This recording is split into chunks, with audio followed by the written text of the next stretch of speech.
बिहार में वोटर अधिकार यात्रा इंडिया गठबंधन की ओर से चलाई जा रही है। राहुल गांधी लगातार पिछले 12-13 दिनों से बिहार में है। महागठबंधन के सभी नेता इस यात्रा में शरीक हो रहे हैं।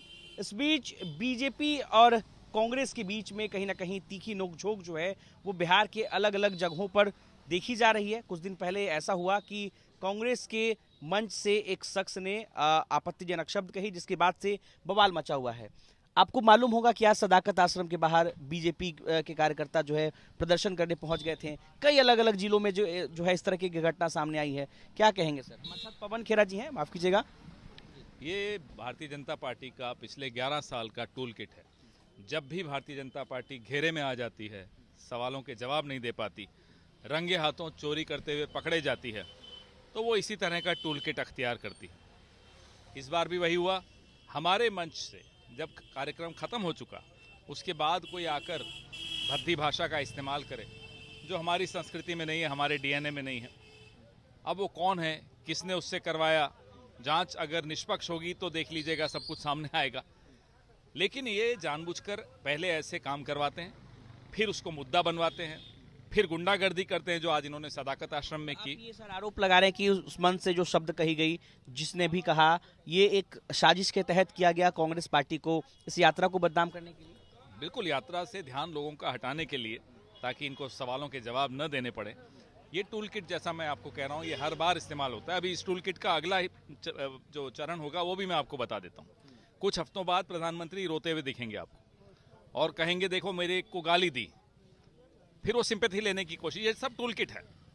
तो अब बिहार में कम से कम ये चलेगा नहीं, देश में भी नहीं चलेगा। लोगों को इनकी असलियत समझ में आ गई है।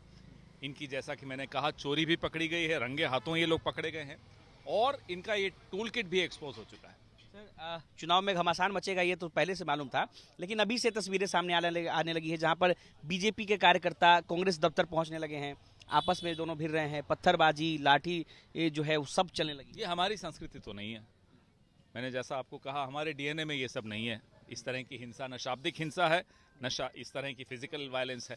लेकिन भारतीय जनता पार्टी को और कुछ नहीं आता। वो आज से नहीं, जब संघ की स्थापना हुई थी तब से उनकी यही भाषा रही है, हिंसक भाषा, हिंसा का प्रयोग। ये मुझे नहीं लगता कि बिहार के लोग बर्दाश्त करेंगे। ये यात्रा चल रही है, अब 1 से 2 दिन में जो है यात्रा समापन भी होगी यात्रा का। चंपारण आप लोगों ने पूरी यात्रा की, अब सिवान में ये यात्रा जो है पहुंची है। किस तरीके से तैयारी है? आप चंपारण में वैसे इलाके में आप गए थे जहां पर लगभग सीट जो है वो एनडीए जीत जाती है, तो इस पर जब आपने यात्रा किया तो यात्रा में किस तरीके से आपकी तैयारी होगी चुनाव को लेकर? यात्रा में आपने क्या देखा चंपारण को लेकर? लोगों के मन में यहाँ और दुगुना उत्साह देखा चंपारण में। जो आप कह रहे हैं बिल्कुल सही है। आंकड़े देखो तो हमें भी था कि शायद यहाँ इतना अच्छा रिस्पांस नहीं होगा, लेकिन जब यहाँ पहुंचे चंपारण जिले में तो बहुत ज़्यादा गजब का लोगों का रिस्पांस था। और यहाँ से ये एक चंपारण जो है थर्मोमीटर है बिहार का, तो थर्मोमीटर में पता चल जाता है कि बिहार का मूड क्या है। बिहार का पारा गर्म है, बिहार में गुस्सा है, बिहार अब चोरों को बख्शेगा नहीं। सर, आखिरी सवाल, 1 तारीख को लेकर के कांग्रेस के कार्यकर्ता, महागठबंधन के कार्यकर्ता कंफ्यूज है, रैली होगी या फिर पद यात्रा होगी? हमने घोषणा की है, एक लंबी मार्च होगी, लाखों लोग उसमें शामिल होंगे। गांधी मैदान में जो गांधी प्रतिमा है वहां से शुरू होकर अंबेडकर जी की प्रतिमा तक जाएंगे और जबरदस्त शक्ति प्रदर्शन करेंगे। रैली क्यों कैंसिल हो गया? क्योंकि बरसात का माहौल है, लोगों को, सबका, पूरे गठबंधन का ये मानना था कि रैली में लोगों को आना पड़ता है एक जगह पर। इससे अच्छा ये है कि हम जगह जगह पर जाएं, लोग जुड़ते चले जाएं, कारवां बढ़ता चला जाए। कांग्रेस के सीनियर लीडर पवन खेरा जी हमारे साथ हैं और इन्होंने जिस तरीके से पीएम मोदी के को लेकर आपत्तिजनक शब्द कही और तमाम जो प्रकरण हुआ है उस पर उन्होंने अपनी प्रतिक्रिया दी है। निकेत कुमार, बिहार तक, सिवान।